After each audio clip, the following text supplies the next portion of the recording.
Hare Krishna, everybody. Welcome back to the daily readings of Srila Prabhupada's books. You know, there's a Vedic injunction that says if you want to develop your thinking, then associate with those who have developed thinking. So it's one of the kind of byproducts that we get from associating with Srimad-Bhagavatam.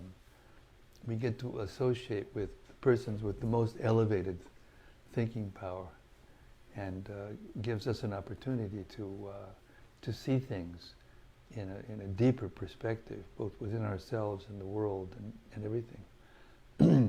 So welcome to all of you out there in cyberspace who are coming regularly. We're deeply grateful, and we hope that you're appreciating and enjoying this journey that we're on to develop our thinking capacity and remove our material conceptions and whatever doubts we may have that linger. And there are lots of them, because Kali Yuga is moving on quickly for everyone. Okay, Sanatana Goswami is above it all. So let's hear what he has to say about the Srimad-Bhagavatam.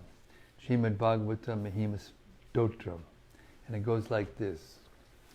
Sarva Shastabdi Piyusha Sarva Vedhaika Satpala Sarva Siddhanta Ratnadya Sarva Lokaika Drikprada.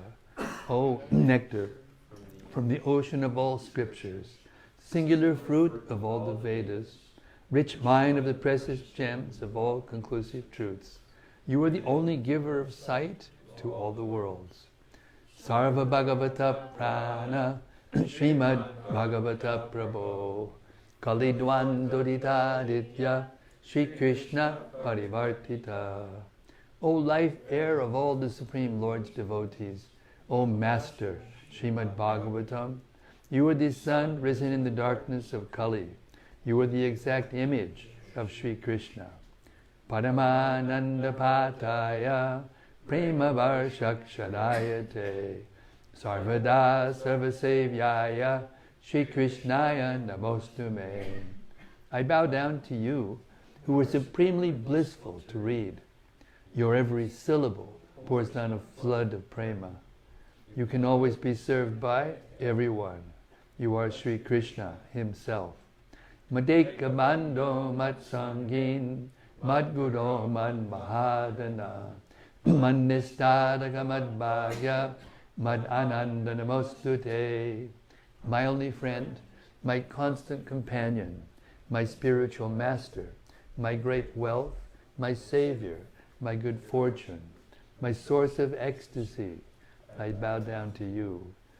Asadu sadutadayin adini chochatakada hanamun chagadachin mam premna rit kantayospura. O bestower of saintliness to the unsaintly, O exalter of the most fallen, please never leave me. Always appear in my heart and my voice with pure love. Om Namo Bhagavate Vasudevaya. Om Namo Bhagavate Vasudevaya. Om Namo Bhagavate Vasudevaya. So we've reached the 18th verse of the 3rd chapter of the 11th canto. Antariksha is continuing to enlighten us, talking about elevated thinking, teaching us how to see the illusory energy for what it is, and learn how to deal with it in a way that it doesn't sweep us away, and it can help us, actually, if we learn how to see it properly. Okay, text 18.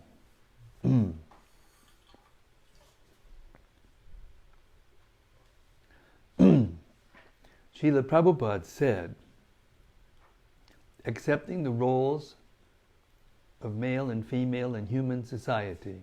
Did I read this? No, no. The conditioned souls unite in sexual relationships. Thus they constantly make material endeavors to eliminate their unhappiness and unlimitedly increase their pleasure. But one should see that they inevitably achieve exactly the opposite result. In other words, their happiness inevitably vanishes, and as they grow older, their material discomfort increases. We know something about this. Purport. Without the mercy of a pure devotee. Wow, it was like a trumpet. It was like the clarion call. As soon as I said, without the mercy of a pure devotee, you walked in the door. Maharaj. Hare Krishna. What can I do? I was born like this. I was a trumpet player when I was a kid, you know. Hare Krishna. Hare Krishna. Hare Bol. It's nice to see you. Hare Krishna. We're just getting started. Oh. Well, hello. Hare Krishna. Hello. How are you? You can sit in the chair. Okay. You're welcome.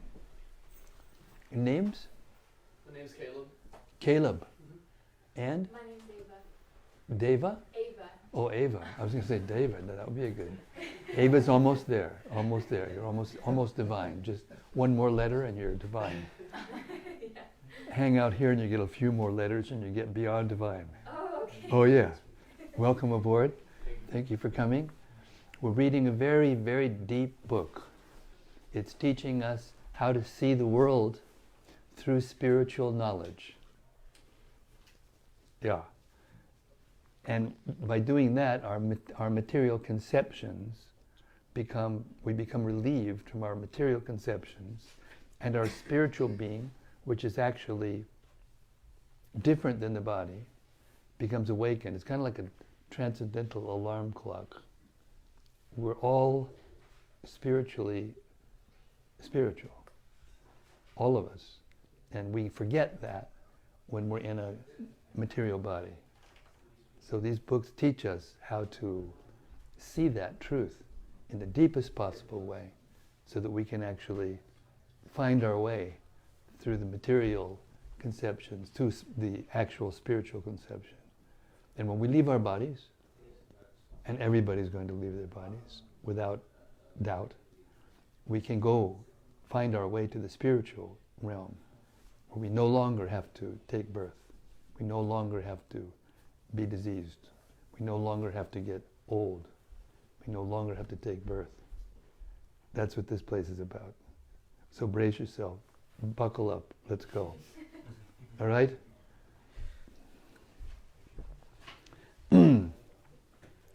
Text, I'm going to read text 18 again.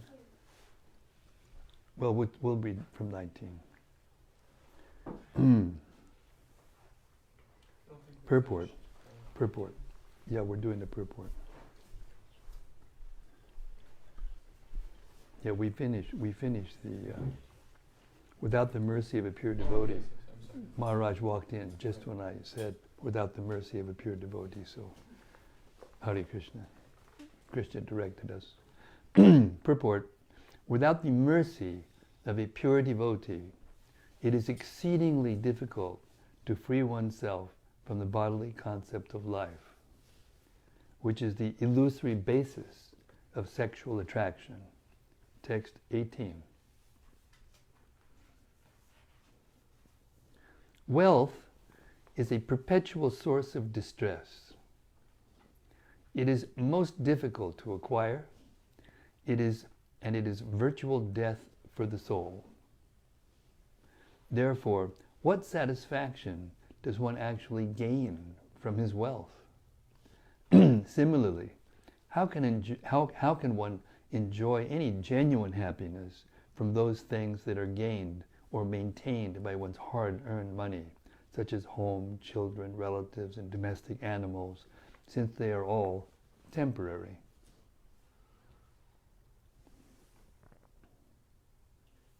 One cannot, text 20, one cannot find permanent happiness even on the heavenly planets. which one can attain in the next life by ritualistic ceremonies and sacrifices. Even in material heaven, the living entity is disturbed by rivalry with his equals, then envy of those superior to him. And since one's residence in heaven is finished with the exhaustion of pious fruitive activities, the denizens of heaven are afflicted by fear, anticipating the destruction of their heavenly life. Thus they resemble kings who, though enviously admired by ordinary citizens, are constantly harassed by enemy kings and who therefore never attain actual happiness. Purport. Srila Sridhar Swami has quoted the following verse from the Chandogya Upanishad 8.1.6. Yad yateha karmachito lokachiyate evam mutra punyachito lokachiyate.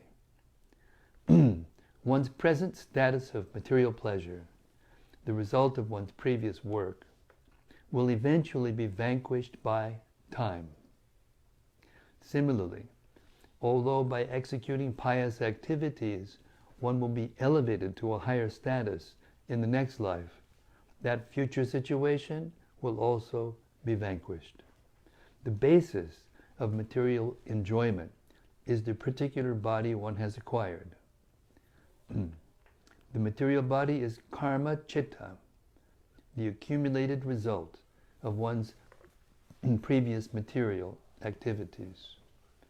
If one is awarded a body decorated with beauty, education, popularity, strength, and so on, his standard of material enjoyment is certainly high class. On the other hand, if one is ugly, mentally retarded, crippled, or repulsive to others, there is very little hope for his material happiness.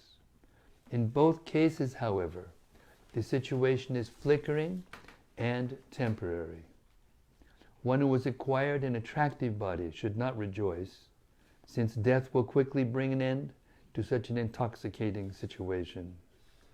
Similarly, one who has taken birth in an obnoxious situation should not lament, since his suffering is also temporary.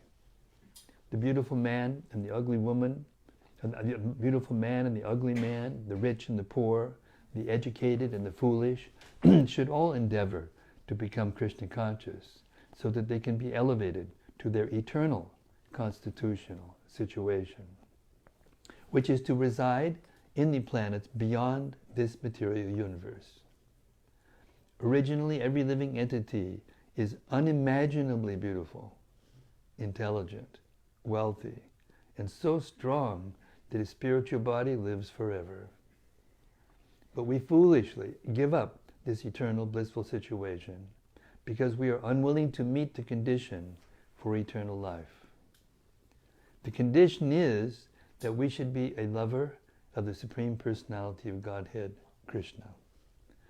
Although love of Krishna is the most exquisite ecstasy, surpassing by millions of times the most intense pleasure of the material universe, we foolishly break off our loving affair with the Supreme Lord and artificially try to become independent enjoyers in the material atmosphere of self-delusion and false pride. Even if one reaches the exalted heavenly planets of this universe, he will be afflicted by various types of suffering. Every conditioned soul in the material world wants to become the greatest person. Therefore, one is constantly harassed by his equals who have a similar desire. This situation is commonly termed the rat race of material existence. I don't know if this was written quite many days ago. Maybe they have another term for it now. Do they? Is it still called the rat race? Yeah, I think so. Is it? Even on the heavenly planets, there is a similar rat race for heavenly distinction, since some persons inevitably excel our own achievements. Our hearts burn with envy upon seeing others enjoying the very rewards we have strived for. And because our whole situation is temporary, we must undergo fear, anxiety, and death even on the heavenly planets. The example given here is very nice. Minor kings may be enviously admired by ordinary citizens for their wealth, power, and fame, but such kings themselves constantly burn with jealousy, resentment, and fear due to rivalry and threats from other kings. Similarly, modern politicians are constantly harassed by envy and fear. Just have to go onto any website, news website, and it's right there, in your face, every day. Srila Bhaktisiddhanta Saraswati Thakur has pointed out that the conditioned souls, being eager to acquire material happiness and avoid distress, take shelter of sexual relationships and thus surrender to the hard labor of fruitive activities. Those who are enlightened, however, can perceive the ultimate futility of such gross materialistic endeavors. One's so-called wife, home, children, relatives, bank account, and so on are all temporary, phantasmagorias, and even while manifest, they can never give real satisfaction to one's senses. To acquire wealth in this world, one is practically forced to become the killer of his own soul. There is no possibility of acquiring pleasure from materialistic activities, since they are performed with temporary senses in the hot pursuit of temporary sense objects. When the conditioned soul achieves his goal, he becomes proud and brags to others as if his achievements were permanent. And when defeated, he is submerged in lamentation. Such a tendency to consider oneself the doer is a sign of weak intelligence, since in fact, the living entity is merely desiring within the material body. The body itself is moved by the forces of material nature, under the control of God. The relationships of master and servant, father and son, husband and wife, entail exchanges of well-wishing and service that give a sense of material gratification, but such ephemeral devotion can never bring about the eternal absolute benefit of the soul. By such temporary gratification, Maya induces the conditioned soul to wander throughout the material world, pursuing the relative rewards of material nature. According to the subtle laws of karma, the living entity achieves happiness and distress. One cannot obtain happiness by force, no matter how strenuously or how long one tries. Therefore, those whose intelligence is uncontaminated should surrender at the lotus feet of Krishna and give up the ludicrous pursuit of permanent material happiness, a pursuit which can be compared to a dog's chasing its tail. Text 21. Therefore, any person who seriously desires real happiness must seek a bona fide spiritual master and take shelter of him by initiation. Is that he has realized the conclusions of the scriptures by deliberation and is able to convince others of these conclusions. Such great personalities who have taken shelter of the Supreme Godhead, leaving aside all material considerations, should be understood to be bona fide spiritual masters. Purport. According to Srila Sridhar Swami, the word Shabde refers to the Vedic literature, and Pare refers to the Supreme Personality of Godhead. The bona fide spiritual master must be Nishnatam, deeply experienced in authorized Vedic literatures, and in practical understanding of the Supreme Personality of Godhead. Without scriptural knowledge and practical realization of the Personality of Godhead, a so-called guru will be unable to dissipate the doubts of his disciples, and therefore unable to execute the function of bringing the sincere student back home, back to Godhead. The symptom, Hare Krishna, The symptom of realized understanding of the Vedas and Krishna is upashayam shrayam. Upashama shrayam.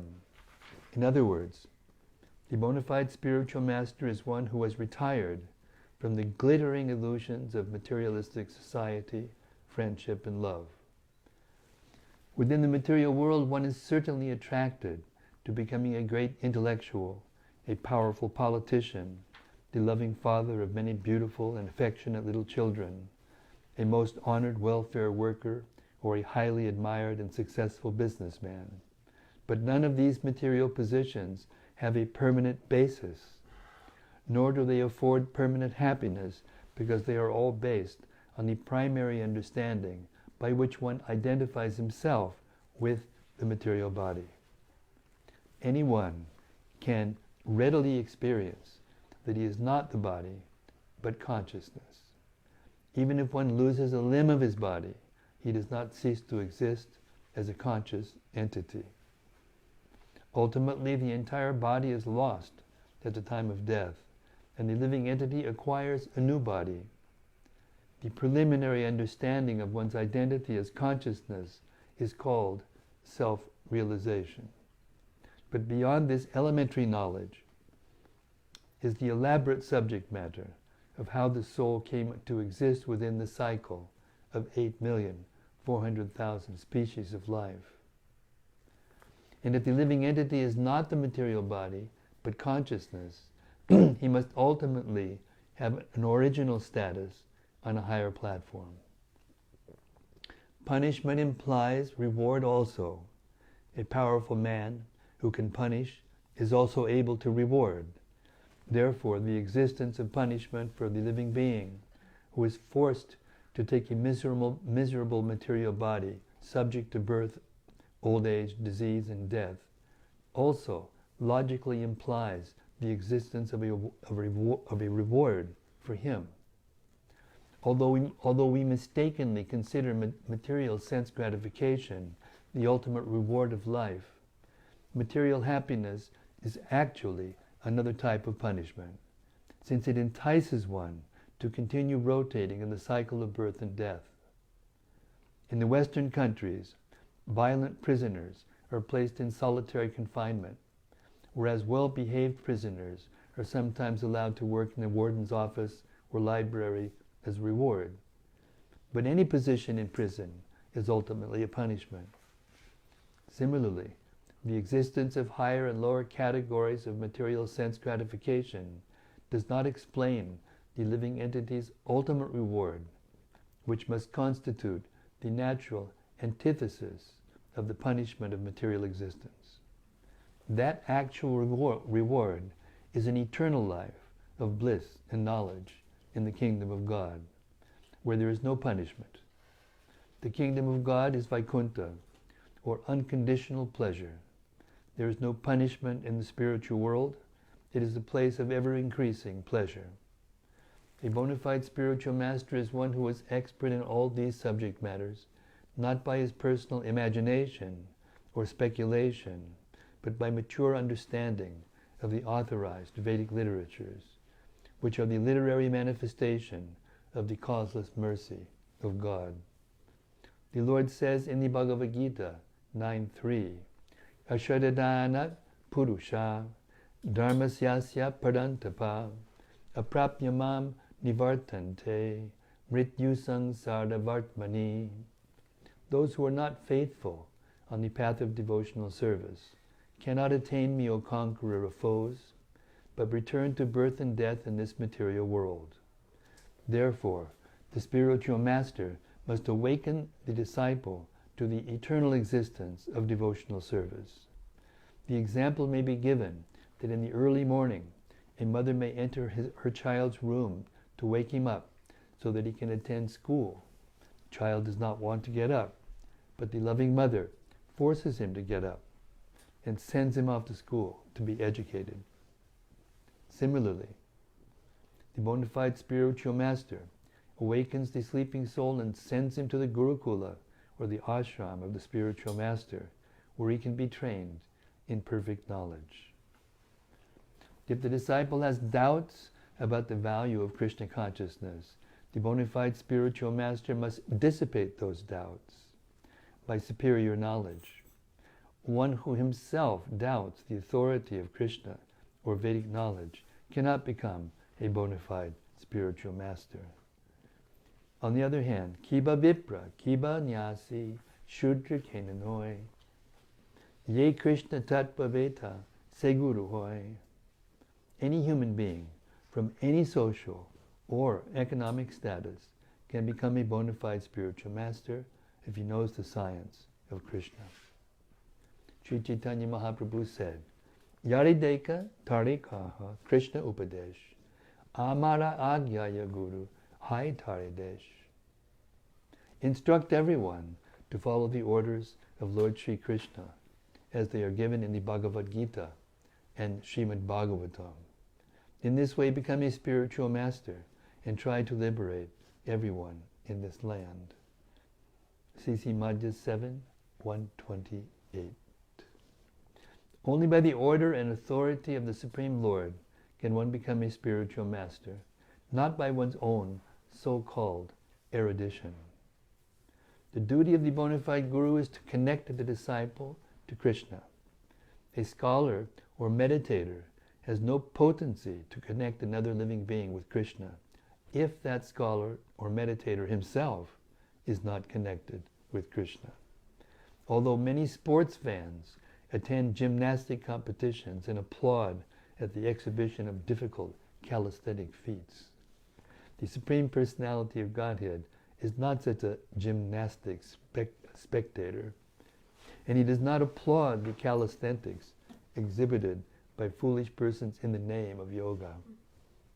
Nor is the Supreme Personality of Godhead impressed by mediocre attempts at philosophical speculation, since the Lord has already given his own opinion in the Bhagavad Gita. Shinu me paramam vachaha. The word of Krishna is paramam vacha, the last word in knowledge. And Krishna says, Yaj yavane abhuyonyaj yatavam avashishyate. When you know this knowledge, there shall remain nothing further to be known. Krishna has also referred to his knowledge as, if one does not become a lover of Krishna, his connection with Krishna takes place indirectly through the illusory potency of the Lord. The idea that one can attract the Supreme Lord through mere gymnastics or foolish speculation on the absolute truth is certainly a product of Maya. One who is connected to Krishna through his external illusory potency can serve only as a material master to connect his so-called disciples to the same illusory energy. On the other hand, in the Bhagavad Gita 9.13 it is said, Mahatmanas tumam partha daivi yananya manaso gyatva bhutadamavyayam. Those who are actually great souls have surrendered to the internal potency of the Lord and can similarly connect others to the internal pleasure-giving potency. A Mahatma is described in the Bhagavad Gita as follows: Vasudeva Sarvamiti Samahatma Sudurlabhaha. He knows me to be the cause of all causes and all that is. Such a great soul is very rare.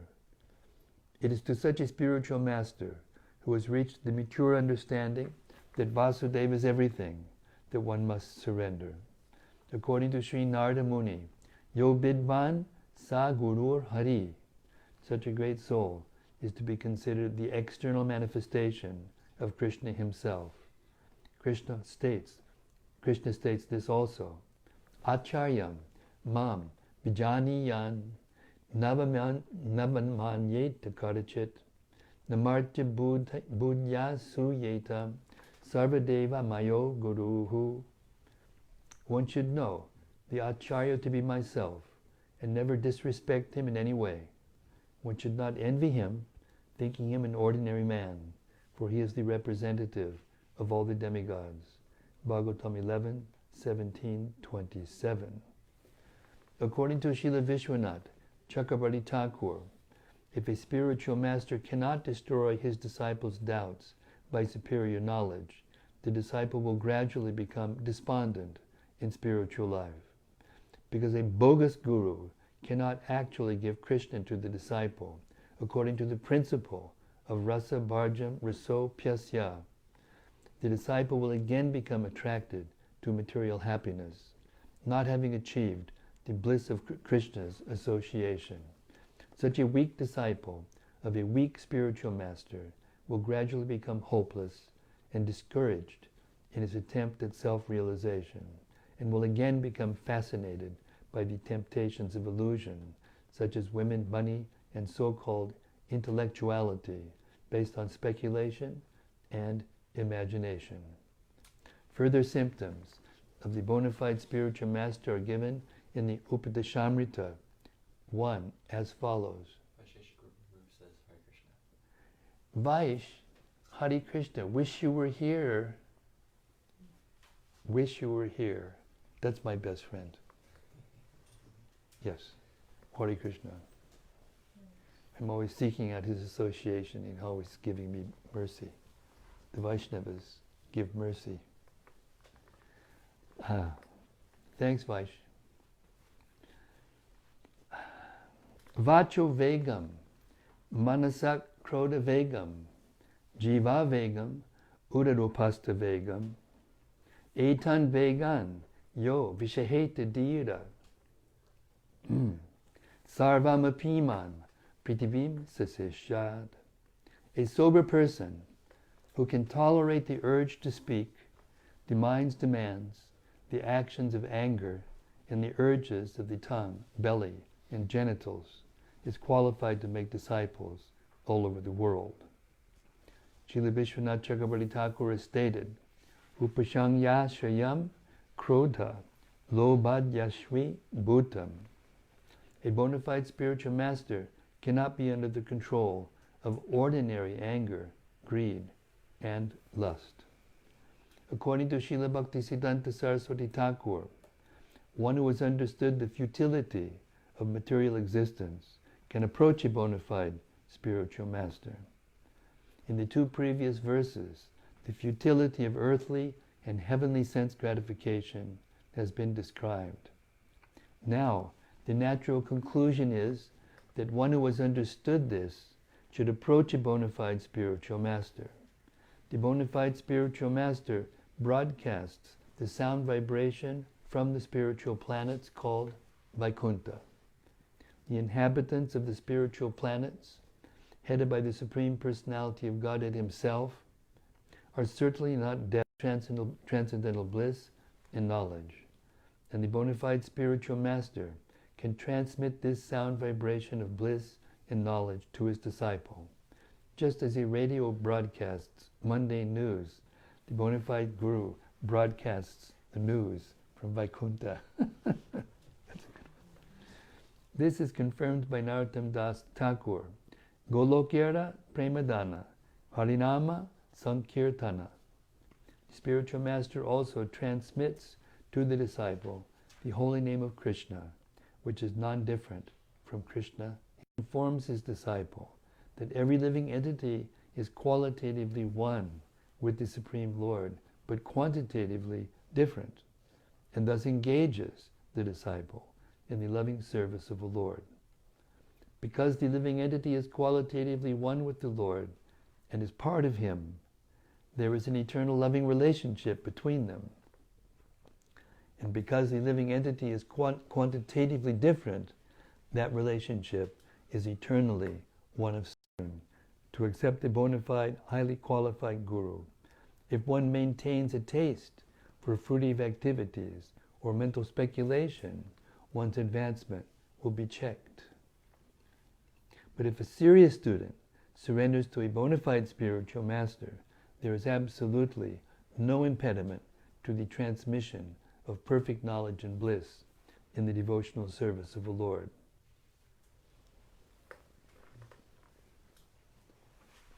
Our God Brothers Ki Jai. Fantastic purport. Text 22. Accepting the bona fide spiritual master as one's life and soul and worshipable deity, the disciple should learn from him the process of pure devotional service. The Supreme Personality of Godhead, Hari, the soul of all souls, is inclined to give himself to his pure devotees. Therefore, the disciple should learn from the spiritual master to serve the Lord without duplicity, and in such a faithful and favorable way that the Supreme Lord, being satisfied, will offer himself to the faithful disciple. Purport. According to Srila Sridhar Swami, the Lord's tendency to give himself to his pure devotee is demonstrated in the case of Bali Maharaj, who sacrificed his universal kingdom for the pleasure of Lord Vamanadev. Lord Vamana was so pleased by the selfless surrender of Bali Maharaj that the Lord became the doorman in the palace of Bali, who was reinstalled as a great leader in the universe. Srila Jiva Goswami comments that the spiritual master is to be considered the Atma, or the very life of the disciple, since real life begins when one is initiated by a bona fide spiritual master. Although one may experience many seemingly wonderful or important events in a dream, one's real life begins when he wakes up. Shall I repeat that? Would it be okay if I read that again? Oh, okay, all right. Well, all right. Oh, although one may experience many wonderful, seemingly wonderful or important events in a dream, one's real life begins when he wakes up. Similarly, since the spiritual master gives birth to the disciple by awakening him to spiritual life, a bona fide disciple understands that his spiritual master is the very basis of his life. According to Srila Jiva Goswami, the Supreme Personality of Godhead is the reservoir of all pleasure, and thus the Lord's giving himself to a pure devotee indicates that such a devotee becomes immersed in the highest possible ecstasy. In this connection there is the following Shruti mantra: Anandad Dimani Bhutani Jayante. Indeed, it is from the all-blissful Supreme that all these creatures have come into being. Srila Vishwanath Chakravarti Thakur has further pointed out that when the Lord bestows his own self upon a pure devotee, such a fortunate devotee can actually see the Lord, touch him, and directly engage in his service. According to Srila Bhaktisiddhanta Saraswati Thakur, one should never consider one's spiritual master to be mundane or on an equal level with oneself. One should see the spiritual master as being always under the shelter of the lotus feet of the Supreme Lord. One should never try to engage the spiritual master in one's personal service with the mentality of lording over the spiritual master and attaining through him some material gain. One who is actually advancing will become more and more eager to serve the spiritual master, and thus such a disciple experiences the pleasure of the Supreme Personality of Godhead. Srila Rupa Goswami has delineated 4 preliminary requisites for advancement: Padashrayas Tasmat, Krishna Dikshadi Shikshanam, Vishambena Guru Seva, Sadhu Vartmanuvartanam. 1. Accepting the shelter of the lotus feet of a bona fide spiritual master. 2. Becoming initiated by the spiritual master and learning how to discharge devotional service from him. 3. Faith and devotion. And 4. Following in the footsteps of great acharyas, teachers, under the direction of the spiritual master. Bhakti Rasamrita Sindhu 1.2.74. One who has executed these preliminary duties is qualified to relish. When one actually hears the sound vibration of Srimad-Bhagavatam, that's what we're reading right now tonight, Srimad-Bhagavatam, just in case you didn't catch it. when one of Srimad-Bhagavatam as it is, he becomes free from the desire for sense gratification and mental speculation, and is happy and satisfied in the service of the Lord. Yasyam vai shuyamanayam Krishne padama purushe bhaktir utpadyate pungsa shokamoha vayapaha. Simply by giving oral reception to Srimad Bhagavatam, the feeling of loving devotional service to Lord Krishna, the Supreme Personality of Godhead, sprouts up at once to extinguish the fire of lamentation, illusion, and fearfulness. I don't suppose. Could I read that again? You give me permission? Okay.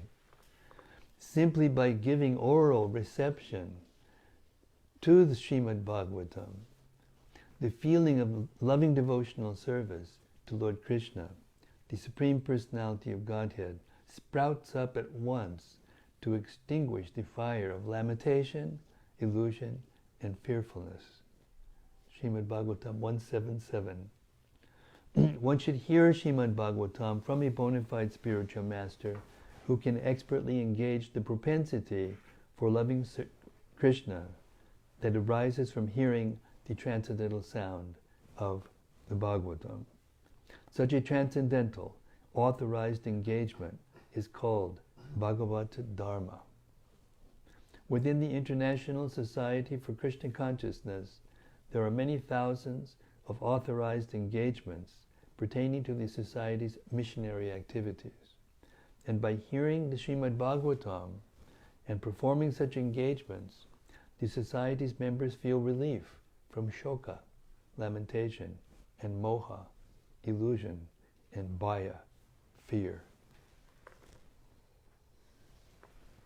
According to Srila Bhaktisiddhanta Saraswati Thakur, those who have achieved a mature understanding of the transcendental sound vibration of Srimad Bhagavatam may adopt the order of Tridandi Sannyas, as described in the Hangsha Gita, the 13th chapter of this canto. A so-called Vaishnava who whimsically neglects the strict control of the body, mind, and speech cannot actually achieve shelter at the lotus feet of a bona fide spiritual master. Even if such a whimsical sense enjoyer makes a show of assuming the dress and danda of Vaishnava sannyas, he will not attain the desired result, love of Krishna. A bona fide Vaishnava should work earnestly to free himself from any tinge of sense gratification and mental speculation, and with a loving heart, he should carry out the orders of his bona fide spiritual master. By always remembering the exalted position of the bona fide spiritual master, the disciple will achieve shelter at the lotus feet of Krishna. Hare Krishna. Program, and now we're going to have reflections. By Krishna's grace, we have Giriraj Swami here, bona fide spiritual master. So you can grill him if you'd like to.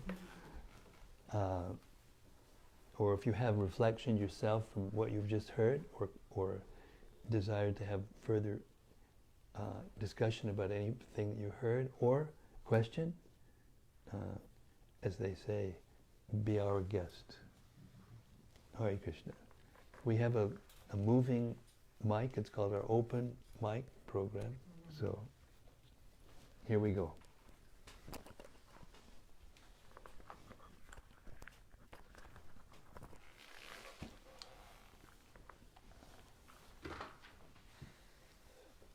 Yes, Prana, you're going to start us off? We hear about mental speculation, and that we're curious if maybe we can hear more elaboration on what is defined as mental speculation, so that we can avoid it. Because it seems like even as devotees, we're hearing the Shastra, we're doing devotional activities, but then is it possible then to still fall into this So we can perform those activities in a fruitive way with a fruitive mentality. So I'm curious, can we perform those activities with a speculative mentality? And if so, what is it and how can we avoid it? Pitch. Softball pitch.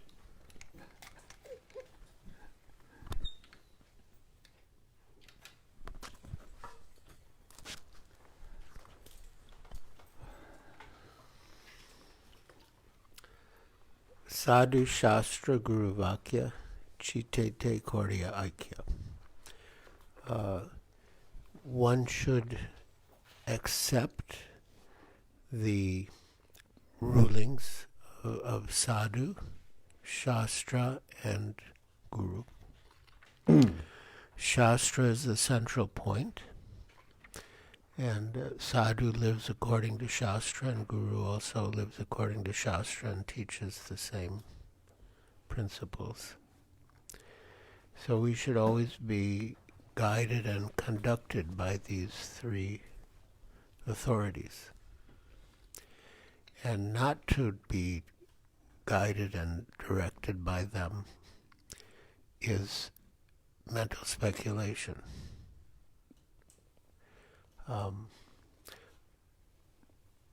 One can use one's intelligence to try to understand the instructions of Sadhu, Shastra, and Guru, but one should not imagine or concoct one's own ways according to one's mental speculation. I heard Prabhupada say once, it's like... You have your own. I heard Prabhupada once say that it's like guesswork. It's like guessing at something rather than actually knowing something, understanding something properly, and then knowing it and teaching it. So mental speculation has the tendency to be guesswork. And what guesswork does, or mental speculation, it lends itself to gambling. The truth becomes compromised. What is true and what is false becomes compromised. And then relative truth becomes what we think to be absolute truth. And then we fall into that trap of the illusory energy that we just heard explained fairly deeply and comprehensively what the material energy is and how it works upon us without the foundation and the protection of the absolute truth. And the absolute truth comes down to us. It's not that you can make it up. The absolute truth comes down to us through the Vedas. The Vedas are an eternal sound that is there before the creation and during the creation and after the creation. It's coexistent, co-eternal with God.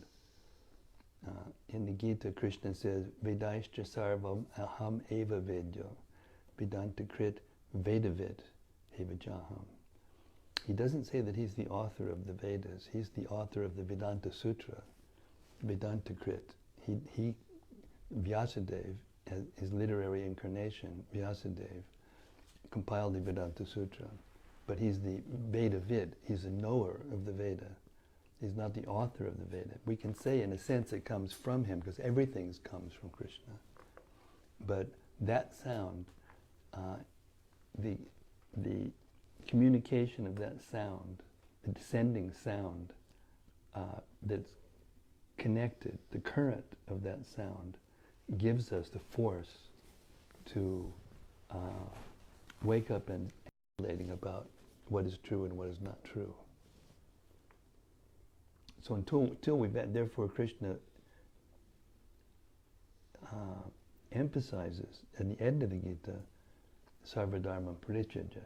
If you just, Mam Ekam, if you just surrender to Krishna, then he, because he's attracted to you by that process, he protects you from the reactions, of your sinful reactions, and eliminates your fear. Mahashucha. And sometimes when disciples take their vows,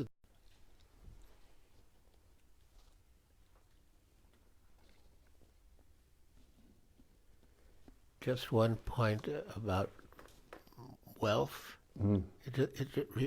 What we read reminded me of something that Srila Prabhupada said on a morning. To make money is a problem.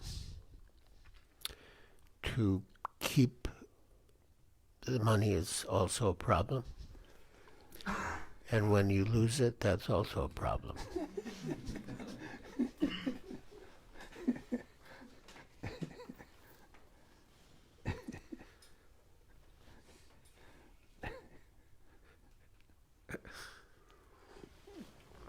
And I think according to what we just heard, I think all material forms and relationships have Yeah, the same, that's true. it's the same relationship with everything in this material world.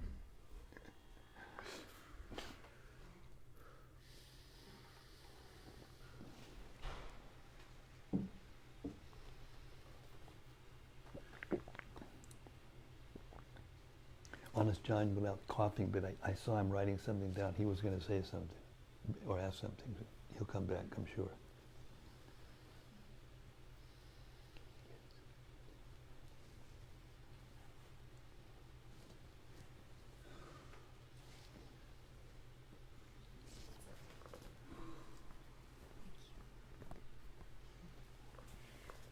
On the point of, I think my question sort of leads on from the mental speculation question, because I really liked the part in the reading about the spiritual master being like a broadcast, broadcasting from the spiritual world. It makes a lot of sense to me. Like it's almost like he's like when you tune into a radio station, you have to have the frequency to get that station.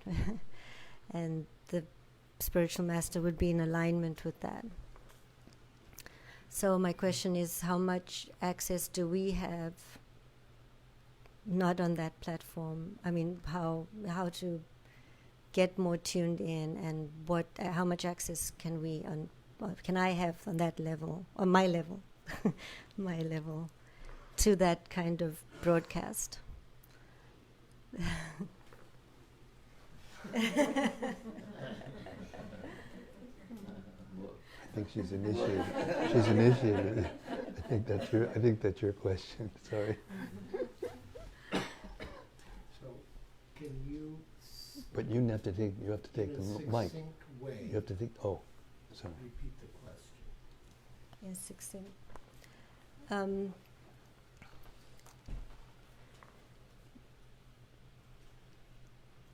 I guess knowing when we're speculating or when we're tuned in. Yeah.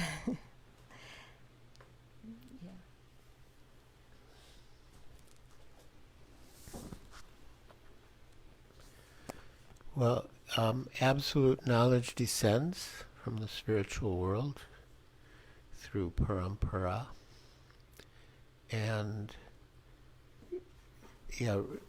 so the spiritual master broadcasts the news from the spiritual world, means that he repeats the knowledge coming from the spiritual world. And these verses and purports have sort of explained how to be tuned in. In other words, how to be receptive to the gifts that the spiritual master has to offer. And those qualifications include, controlling one's mind and senses, chanting the holy names, hearing the Vedic literatures, and engaging in service.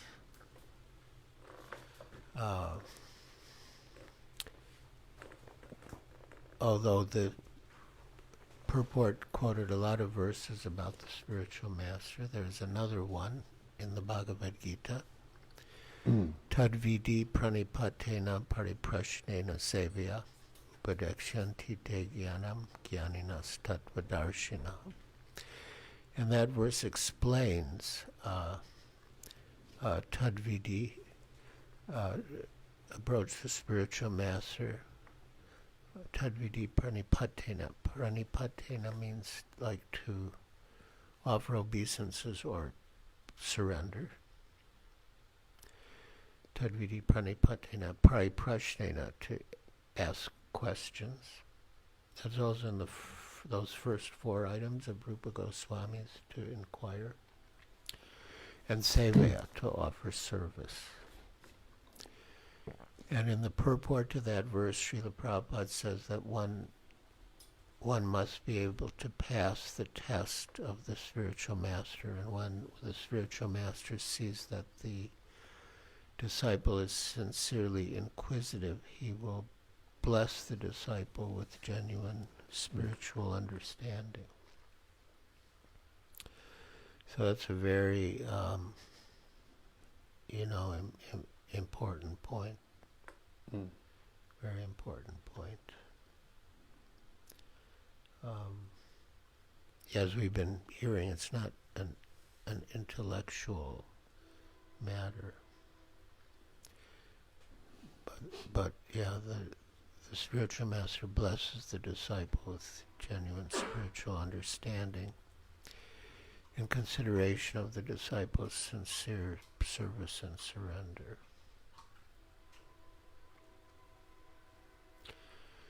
Which means that, that if the disciple is too attached to a comfortable life, then the disciple won't get that blessing, because to surrender and serve one, by definition, has to be ready to give up one's comforts, or to leave one's comfort zone, and depend on Guru and Krishna. And of course, there are many services, hundreds and thousands, but book distribution is a very good service. And, going out on book distribution, meeting people, not knowing how they'll respond, is a good way to show one's surrender and to please the spiritual master. I was meditating while the reading was going on. Even though I was reading, I was also meditating. Well, hearing like that is meditating, because when you read like that, you have to be very attentive to what's going on. It's a blessing. I highly recommend that everyone read to themselves these books out loud, because when you hear the truth coming out of your own mouth into your own ear, it has a mystic power to it. So I was thinking, boy, there's a lot of emphasis on the spiritual master and what the spiritual master's qualifications were, although there was also something about the disciple, but it was just kind of like an afterthought. But I'm thinking now, after hearing you speak, that it's like a transmitter and a receiver. If you, like you were saying, if the transmitter is powerful and working properly, but the receiver isn't, or if the receiver is receptive and working properly, but the transmitter isn't, then the picture doesn't come. So if you wanted to boil down the qualification of the disciple, which is the receiving part, I think in the very beginning of the Bhagavatam, the very beginning, second verse, Dharma projita kaitavotra paramo nirmatsaranam satam, that these two qualities are required to be able to hear the Bhagavatam, which means by connection, hear the spiritual master. And nirmatsaranam means envy. Paramo nirmatsaranam satam. If one is free from envy and is honest, then one can hear. Then one can be submissive. If one is envious still, and all of us are here because we became in some way or another, subtly or whatever, however, envious of God. We wanted to be, enjoyers and controllers and owners of God's energy, which obviously doesn't belong to us.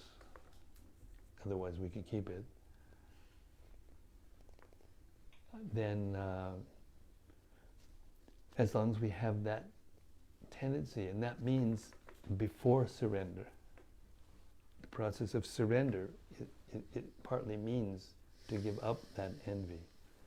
And in the Gita, Krishna says to Arjuna, idam tute guyatamam. Guyatamam means secret, means difficult to understand, mysterious. Idam tute guyatam prabhakshyam, I'm saying this to you, anusuyava, because you're not envious of me. So that's, I think we would say, the cornerstone of surrender or submission is to become free from envy of God. And then the verse right after the verse that you quoted, Tadvidi Panipatina, that verse, and also in the purport to that verse, Prabhupada said there's two things that are condemned in the process of spiritual realization. One is blind following. If you're following blindly, and you're hearing but you're not understanding, but you're not inquiring to get it clarified, and you just keep blindly following, then that doesn't work. And the other thing is that if you inquire absurdly, absurd inquiry, what did they say? Ask a stupid question and you'll get a stupid answer, kind of thing, So there is also responsibility for the disciple, to be proper in order to be able to receive that transmission.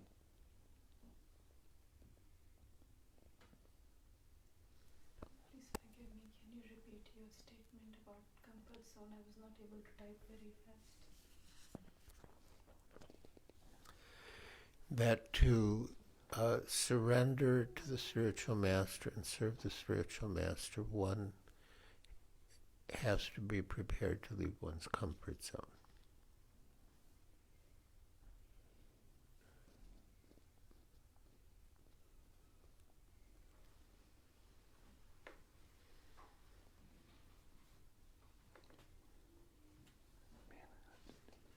These kids, they can type. They don't even have to look at their phone, I mean, I can type like this, but they're like this. I'm going, how do they do that,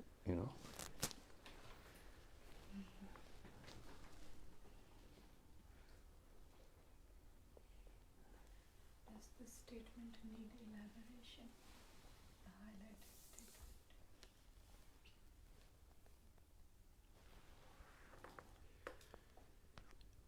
Well, she's taken the last sentence of the purport to text 22. By always remembering the exalted position of the spiritual master, the disciple will achieve shelter at the lotus feet of Krishna. Well, the whole idea that one should surrender to the spiritual master, and the spiritual master will train the disciple in such a way that the Supreme Personality of Godhead will be pleased to give himself to the disciple.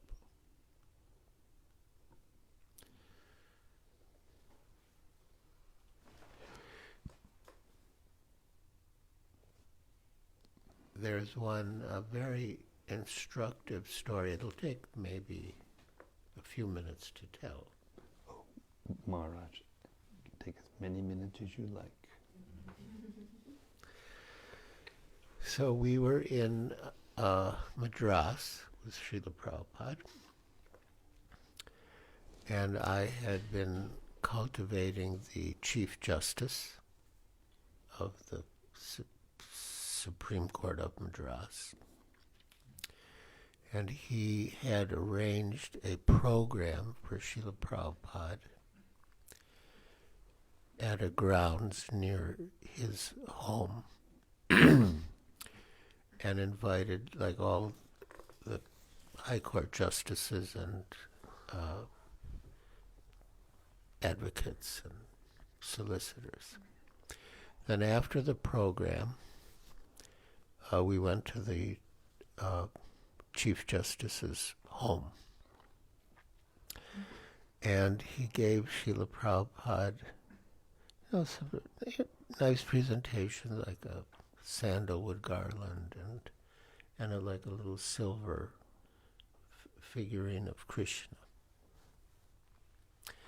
Now, in the talk at the grounds, Srila Prabhupada spoke about the 6 Goswamis, how they were very highly placed in society, and how they gave up everything to join the mission of Sri Chaitanya Mahaprabhu. And so Srila Prabhupada was appealing to the distinguished audience that they should do the same. Mm-hmm. So then, back at the Chief Justice's home, Srila Prabhupada sort of picked up on the theme of the 6 Goswamis and the mood of separation. From the Goswami Astaka, the one verses took to Aturna Mashesha Mandalapati Shrinim Siddhatu Javatati, kicked off the association of aristocracy as insignificant, just put on loincloths and then Hey Radhe Vrajadevi Ke Chalalite Hey Nandasuno Kuta, that they were always in the mood of separation. Hey Radhe Radharani Vrajadevi Ke Queen of Vrindavan, Hey Nandasuno son of Nandamaraj Kuta, where are you? Are you on the banks of the Yamuna? Are you at Govardhan? So they would wander all over Vraja in that mood of separation. So Srila Prabhupada's secretary was Shyam Sundar. And Shyam Sundar and his wife Malati had a daughter named Saraswati, who was maybe 4 years old at that time. And so Srila Prabhupada used her to exemplify the mood of separation. So he held a little silver Krishna in front of her. Because she was little, she could get distracted. So he held the Krishna in front of her and said, who is that? And she said, Krishna. And then he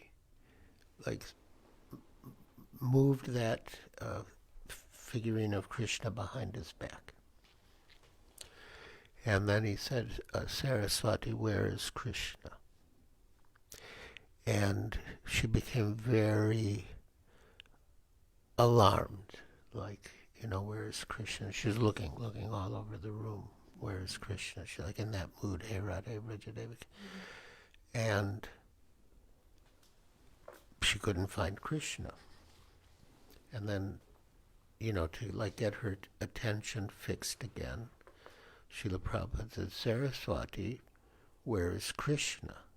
And again, she's looking everywhere. Where is Krishna? Where is Krishna? And she couldn't find the Krishna. And after 3 times, Malati, her mother, gave her a hint. And she said, Saraswati, who has Krishna? And then Saraswati's eyes opened up wide, and she had this illumination. And she said, "Prabhupada has Krishna." Then she went running up to Prabhupada where he was sitting, and then Prabhupada took Krishna out from behind him. So it's like, yeah. Nice, Maharaj. Beautiful. He has Krishna, and he has the power to give Krishna. You know, in the verse after Tadvidi Panipatina, which is not well known, that verse is very well known, Tadvidi Panipatina. But the verse after it says that when you get that knowledge that the self-realized soul can give to you, then you'll never fall into illusion again, because you will see that all living beings are but part and parcels of the Supreme, or in other words, that they're mine. This is a very nice way of saying freedom from envy, because when you actually see other living beings as belonging to Krishna, and you have love for Krishna, or even the beginnings, just a little bit of love for Krishna, then you automatically will lose fear and anxiety, and all those things just go as a byproduct, of that realization of what you get, the knowledge that you get from Krishna through the spiritual master. Happy.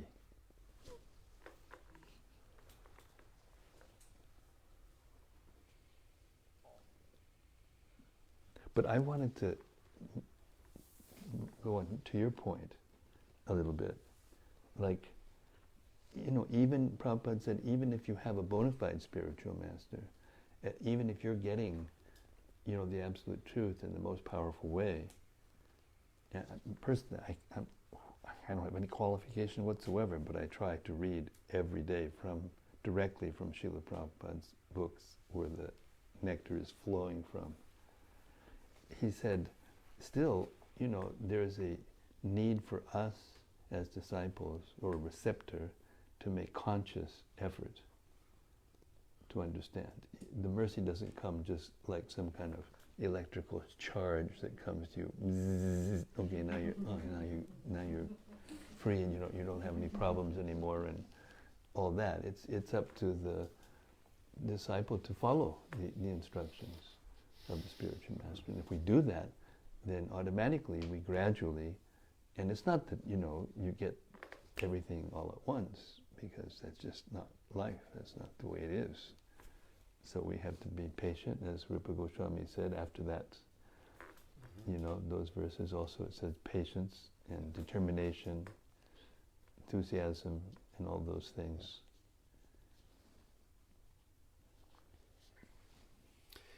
There was another little exchange with Srila Prabhupada in Bombay, in which a disciple asked him to give him his mercy that he could follow Srila Prabhupada's instructions.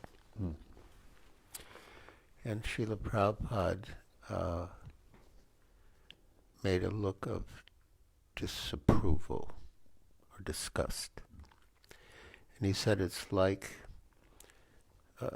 a man is at the bottom of a well, and a well-wisher comes and hands down a rope. And the man at the bottom of the well is praying, "Please make my fingers curl around the rope." So Srila Prabhupada said, "My mercy is that I've given you the instructions. Yeah. Now you have to follow them."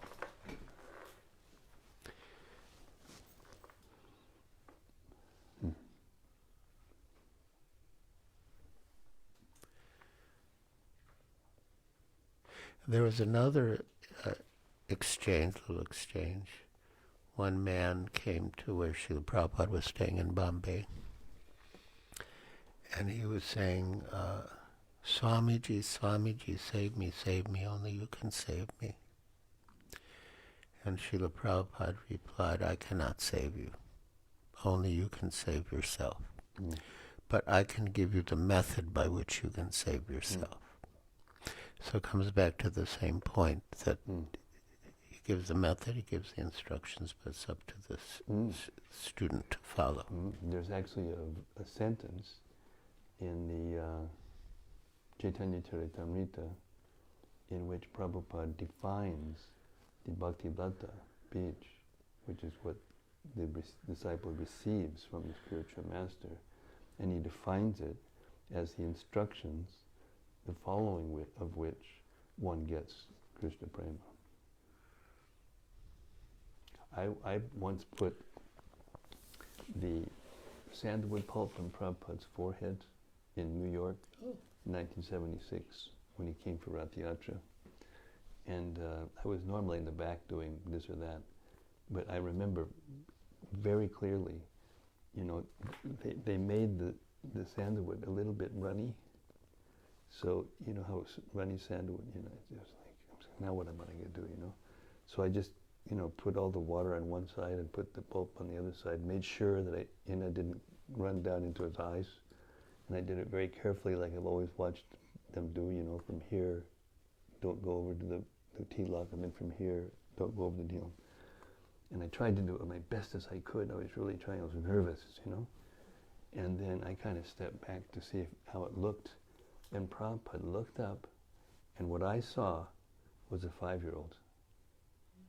And he said, "Oh, thank you so much," like that. And the love was so, I just practically knocked off of I had to go down 2 or 3 steps off to get down to the floor. I practically fell on the floor. It was so powerful because he was so, and then I realized that actually Krishna is very kind and very sweet and very innocent and easy to please, especially in Vrindavan, and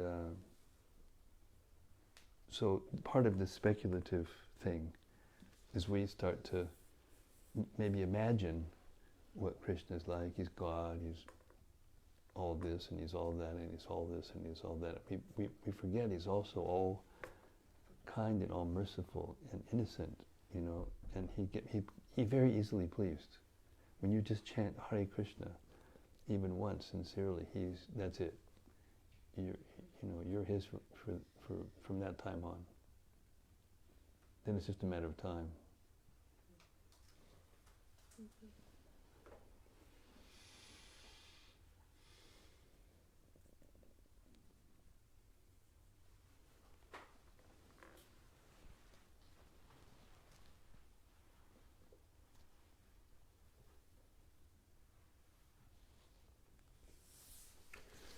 What about our newcomers? Do you have any thoughts or questions?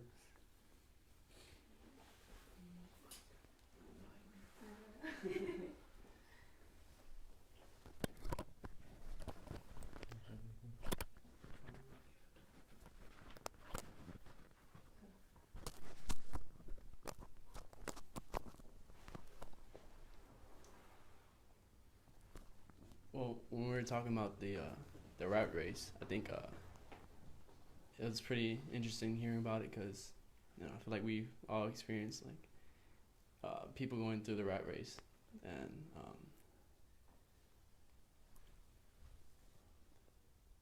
yeah, I just found it interesting how we're all able to relate to that as human beings, and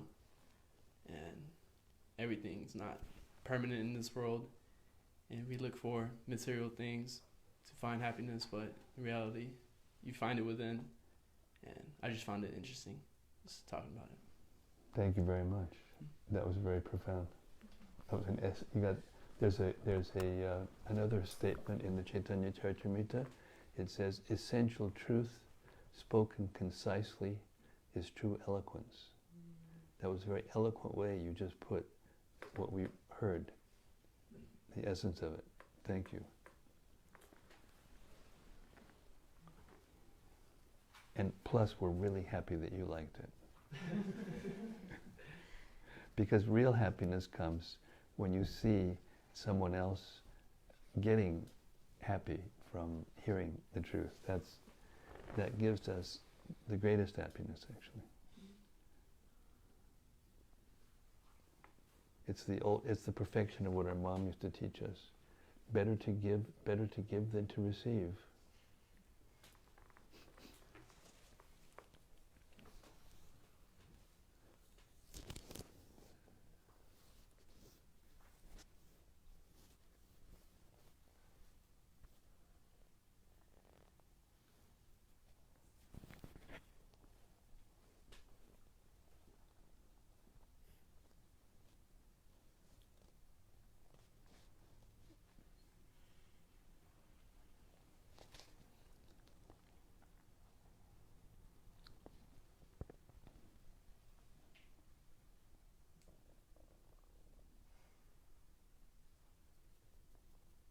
That point that you said about how everyone could relate to it. You can actually perceive when a group of people are on the same page. It brings something that's very rare in the world today. Very rare, because everyone is always so much into having their own idea.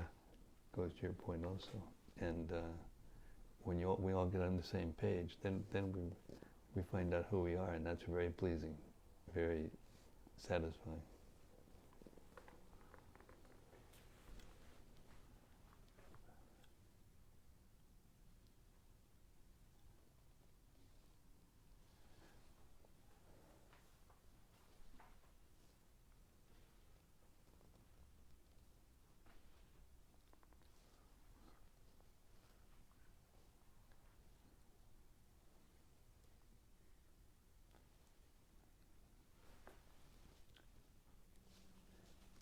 By Shishika Prabhu, the person who said hello, was you there when you said that? Yeah. And for the last 19 years, we've come together in Govardhan during Kartik and done this, what we're doing right now. That's where I got the idea to do it every day. We do every day for 5 hours a day. And a couple of years we did this. It was mystical, actually, because a couple of years we did the 3rd canto, 4th canto, and 5th canto in 28 days. 3rd canto, 4th canto, and 5th canto. With also a little reflection. It wasn't like, but at the end, when we realized what we had done, because when we first started, because we've been doing this for a long time, we figured if we could get the 3rd canto done, we'd really be doing good. We'll make that as the goal. And when we got done halfway through, we were just stunned, amazed. And we just kept going, and we just kept going, and the time it was almost as if we did the whole 3rd, 4th, and 5th canto in 28 days. And when we finished, because at the end we were trying to get to the end, so we did a couple of 7 hours, 2 or 3 7 hours a day, and we were finished, we all sat there, and nobody could move. And we all were laughing, and we said, actually, I don't want to go anywhere. That's it. It's just, we're home. That's it. No reason to go anywhere else or do anything else. Anyway, that's the feeling we had. That's when you know you're making some advancement. Yes, Prana. Please, you started this off. Keep us going. So we've been hearing about this. The question King Nimi asked was how to get through this illusory energy, how to not be bewildered by it, how to transcend it. And so then this discussion about the spiritual master came up, that one must accept the shelter of a spiritual master and accept him as the life and soul and whatnot. And so I'm just trying to consolidate concepts in my mind. 2 main things I heard was following the instructions of the spiritual master is one thing very important, and then the other one is satisfying the spiritual master, because when spiritual master is satisfied, then this descending potency, I guess, is that blessing that Maharaj spoke on it, you get blessings by that satisfaction.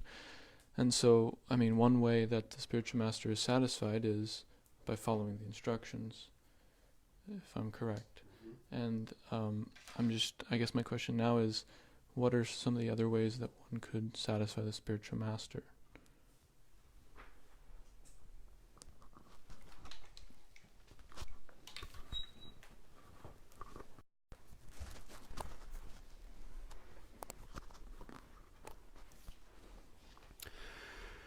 Srila Prabhupada said, and he was like paraphrasing Srimad-Bhagavatam, that there are 3 levels of disciples. And the third class, the way Srila Prabhupada explained it, the spiritual master gives an instruction. The disciple says, yes, Guru Maharaj, I will do it. And then halfway down the stairs, he scratches his head and says, what was it that Prabhupada wanted me to do?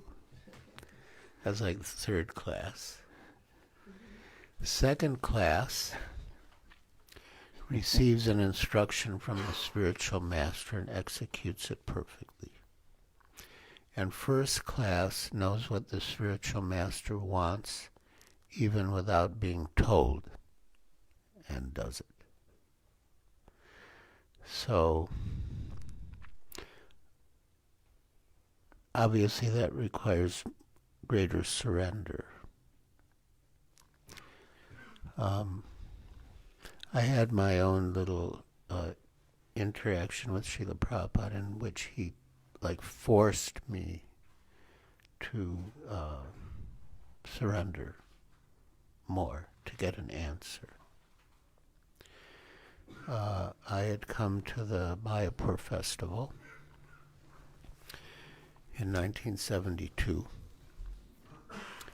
and Srila Prabhupada said, during the British rule, they had 3 provinces: Bombay, Calcutta, and Madras.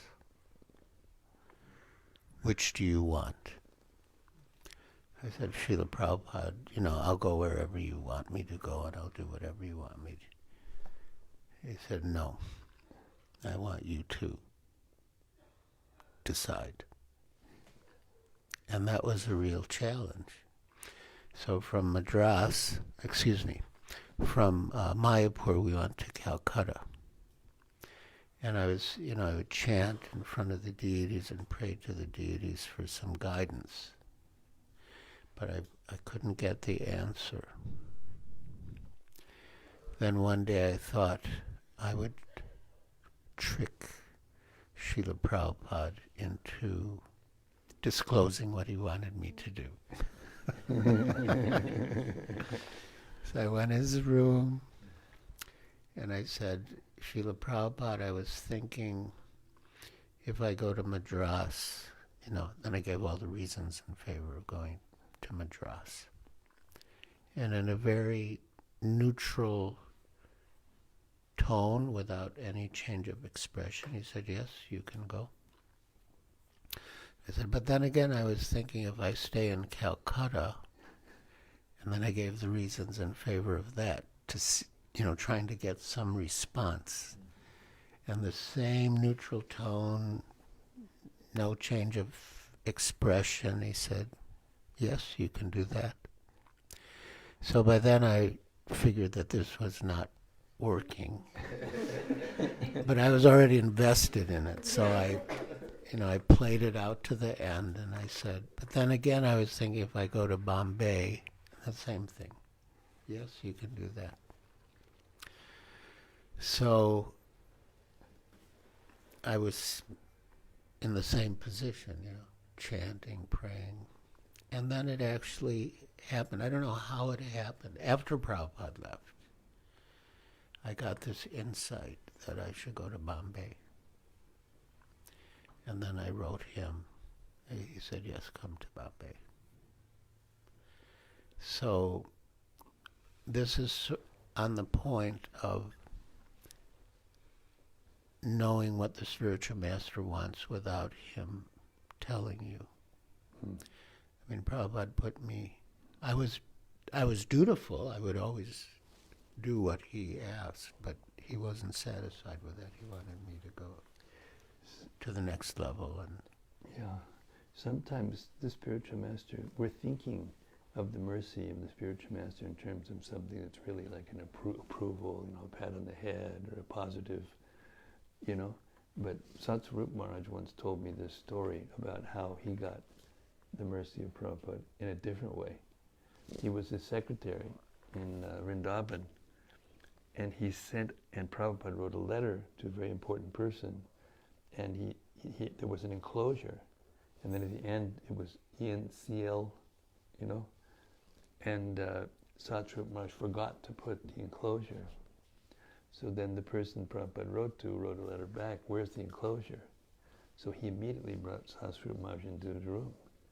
And he said, why did you not put that enclosure in there? And he said, I'm so foolish. He said, why are you foolish? And then he said, and he said, why are you, and he kept going on like that, and on like that, on like that. And he kind of like dismantled his psyche. And at one point, Satsvarup Maharaj was literally in tears, and he felt like he was just going to melt into the floor. And then Krishna gave him an idea, and he said, Prabhupada, he said, I'll write a letter to the person with the enclosure enclosed, and tell him that I did it was my mistake. And Prabhupada immediately, in just a second, changed the whole atmosphere. He says, oh, okay, thank you. And that was it. He never said another thing about it. And he got completely relieved, and he felt so elevated. So sometimes, the mercy from the spiritual master will come in different ways. Like Krishna, you'll sometimes, you're too attached to something, even if it's you're thinking it's for Krishna, but if you're too attached to it, it's in your comfort zone, like you were saying, and Krishna will just take it away. In order to see, which ties into this beginning conversation we had about how,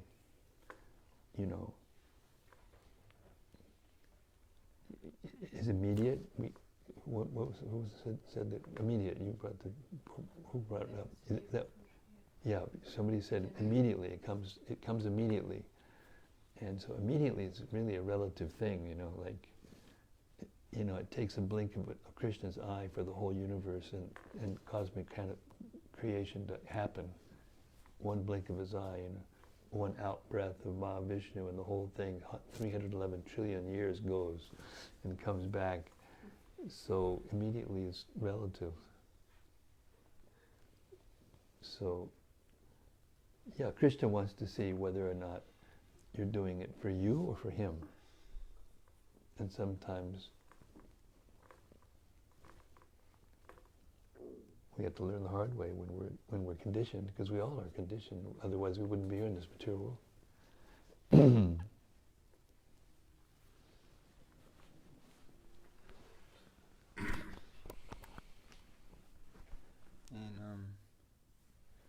like this part of the purport of text 21, it was saying how the inhabitants of the spiritual planets headed by the Supreme Personality of Godhead himself are certainly not deaf and dumb.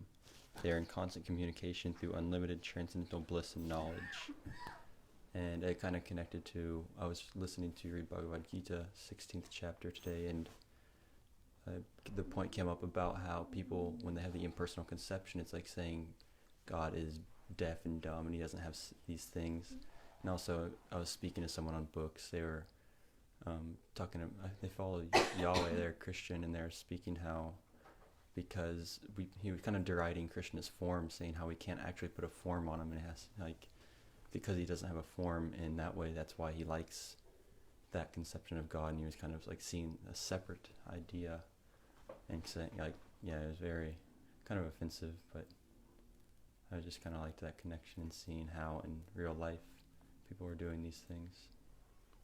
Yeah, it's all pervasive. It's everywhere. In person, Prabhupada said it's everywhere.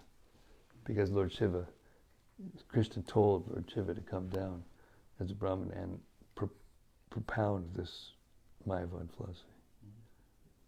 And part of it was due to increase the unwanted population of the earth, so that it would become so difficult, to stick different ways of, I guess that's another way of thinking of classes of, there's philosophical or logic and reasoning to get someone to try to do something they don't want to do, and then there's bribery or, something else. And then ultimately there's the stake. And in Kali Yuga it gets to the point where that's all we can understand as a stake. So Krishna allows it to go on so that we can get that kind of mercy and get purified and go back home, back to Godhead. So time, sometimes it's not immediate. Sometimes it takes a whole manvantara to convince us. But Prabhupada said, better if you take it right away. Save yourself a lot of trouble.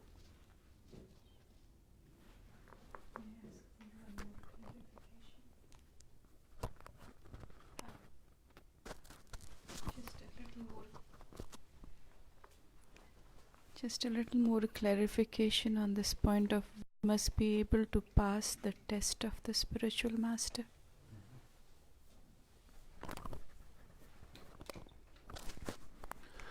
What don't you understand?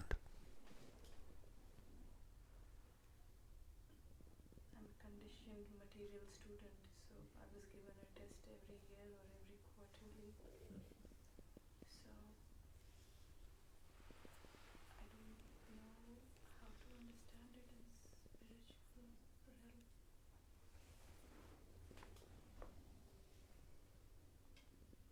She doesn't understand how What it mean- how the tests of the spiritual master come if she's not sitting down with a pen and paper taking the exam and getting the answers right. Yeah. Something like that. Yeah.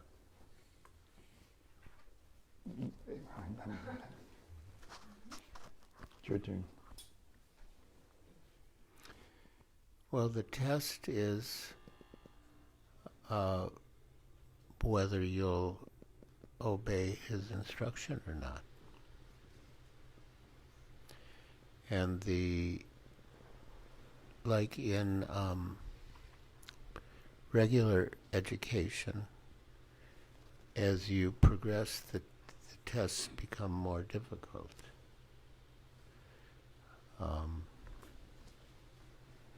So yeah, the first tests are sort of, you could say, very basic and external, to follow the 4 regulator principles and chant 16 rounds. But one may still have, subtle attachments and material desires. And then, one will be given instructions that will test one's willingness to give up those material attachments and desires.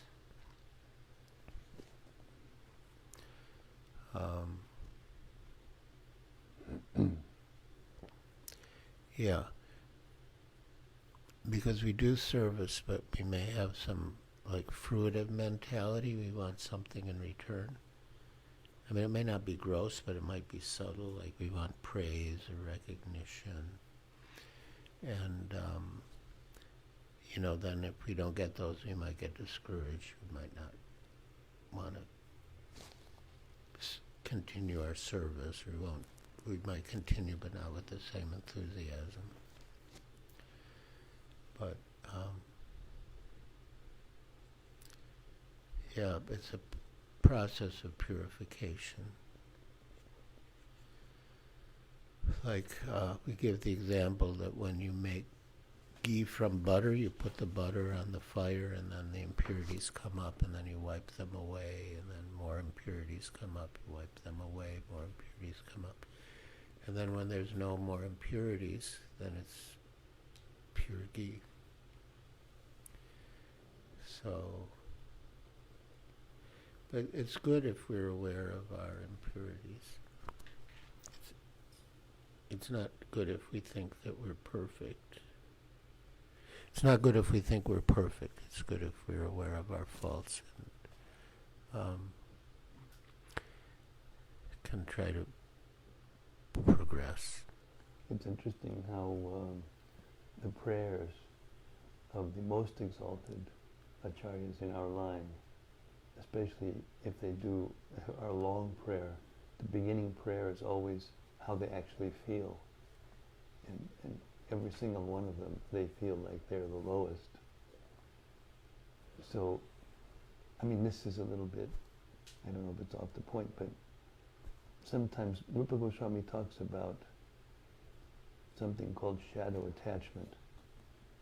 That in the beginning, when we just touch Krishna consciousness, because it's so different than anything we've ever experienced before, we feel an immediate, we feel immediately different, and we feel taste and elevation and so many nice things. But then after some time, because that's called shadow, it's reflecting off the hearts of the devotees that we're with. It's not actually coming directly from us. It's reflecting, but we're tasting it. But it's reflection, and then gradually that gets removed, or I don't know if that's the right word, removed, or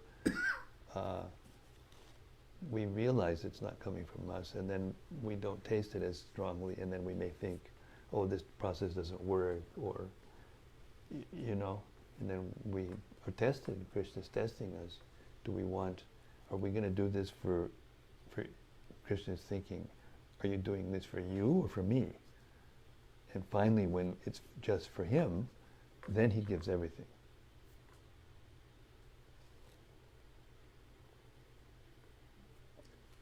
That's the ultimate test.